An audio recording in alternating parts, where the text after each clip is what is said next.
Schön, dass ich da sprechen darf. Vielen Dank, lieber Lukas.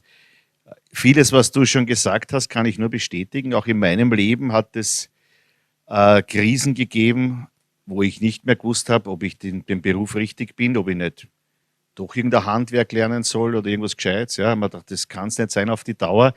Und für mich, ich habe jetzt sehr reflektiert, was es in meinem Leben bedeutet hat.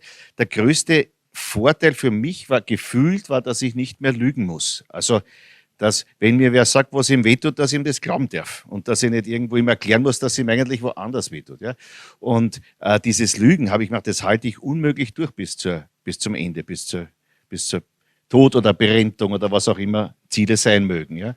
Und das musste ich Gott sei Dank dann nicht mehr tun. Eine Geschichte mit Verdrehungen, dieses Thema wurde mir gesagt. Und diese Verdrehungen spielen sich auf verschiedene Weise, spiegeln sich wieder. Ja? Ich habe mir überlegt zu diesem Thema, was soll ich da sagen? Es ist ein großes Thema, Triggerband, ein sehr weites Feld. Um diesen Rahmen hier zu füllen, muss ich schauen, worauf konzentriere ich mich. Die Gesamtheit, die Komplexität des Themas Triggerband werde ich in dieser kurzen Zeit nicht abbilden können. Aber ich habe mir gedacht, ich gehe mal an die Wurzeln zurück. Wo kommt das her? Ja? Also, was ist das überhaupt? Wie definieren wir so etwas? Wie ist es entstanden? Wie ist es in die Welt gekommen, auf die Welt gekommen? Ja? Was ist mittlerweile nach 30 Jahren daraus geworden? Und wissen wir heute mehr? Sind wir schlauer geworden zu diesem Thema? Und was bringt die Zukunft für das Triggerband? Was bringt die Zukunft des Triggerbandes für uns? Und da bin ich ganz an die Anfänge zurückgegangen und das war, wie der Lukas schon gesagt hat, eine gewisse Zeitreise. Insofern für mich, weil es vor die Zeit war, als ich das Triggerband kennengelernt habe. Ich kenne das Triggerband nicht von Anfang an. Ja. Ich habe es so quasi in der Volksschule kennengelernt. Ja. Kindergarten war ich nicht dabei. Und für mich war das Triggerband damals, als ich es in der Grundschule kennengelernt habe, so spannend, dass ich mich für die Kindergartenzeit überhaupt nicht interessiert habe. Die Kindergartenfotos habe ich gar nicht angeschaut, weil es so spannend war. Ja. Und das war für mich ein sehr interessantes Erlebnis, mich mit dieser Kindergartenzeit, mit der Krabbelstube des Triggerbandes zu beschäftigen. Und gehen wir kurz zurück. Im September 1991, genau vor 30 Jahren, in Yuba City, Kalifornien, ist das Triggerband zur Welt gekommen. Stephen Typaidos hat es da entdeckt. Erstmals publiziert wurde das Ganze im AOA Journal, das ist das American Association of Osteopath Journal. Für die, die es nicht wissen, in den USA gibt es zwei Arten von Verbänden von den Osteopathen. Die AOA, das ist sozusagen die Ärztekammer der Osteopathen.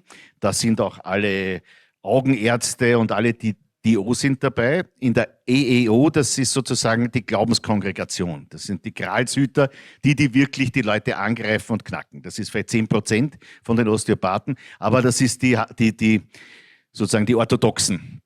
Und dort hat der Typaidos das publiziert und das war überhaupt nicht im Zeitgeist, muss man sagen. Also das war jetzt nicht so wie heute, fast sehr cool, das ist faszinierend. Nein, alle haben den Kopf geschüttelt. Ja. Und das erste Buch hat Typaidos 1997 herausgebracht.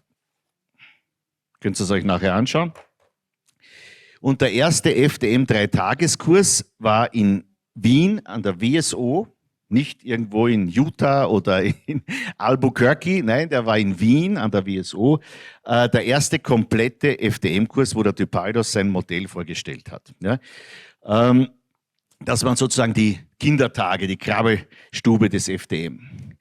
Und ich habe mich jetzt auf die Suche gemacht nach Definitionen. Wie ist das Triggerband im Laufe der Zeit definiert gewesen? Die älteste Definition, die ich finden konnte, war: any fascial distortion that can be induced to move by the definition of a trigger band. Brauchst nicht übersetzen, Gordon. Ja?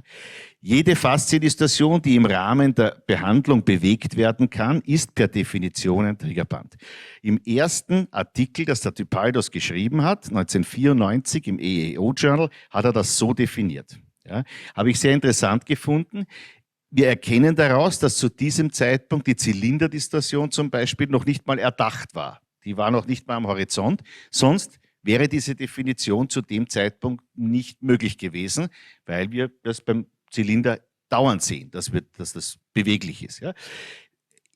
Aus dem Text geht hervor, dass er meint, im Rahmen der Behandlung, also durch den Therapeuten, kann die Fasziendistorsion bewegt werden. Damit ist das Triggerband definiert. Zu diesem Zeitpunkt gab es 4 Fasziendistorsionen 1994.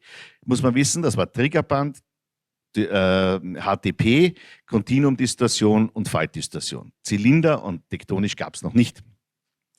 Die zweite Definition, die ich gefunden habe, ist ebenfalls in diesem Paper, weiter hinten im Addendum, also im Addendum, also hinten, wo die Begriffe erklärt werden, ein verformtes Faszienband. Ja, das ist eine sehr schlanke und sehr klare Definition, mit der der Typaldos später eigentlich realisiert hat. Das war immer in all seinen Vorträgen die Definition, ein verdrehtes Faszienband. Ja. Selbes Paper, Frühling 1994, Glossary Addendum hinten drinnen, in der Begriffserklärung.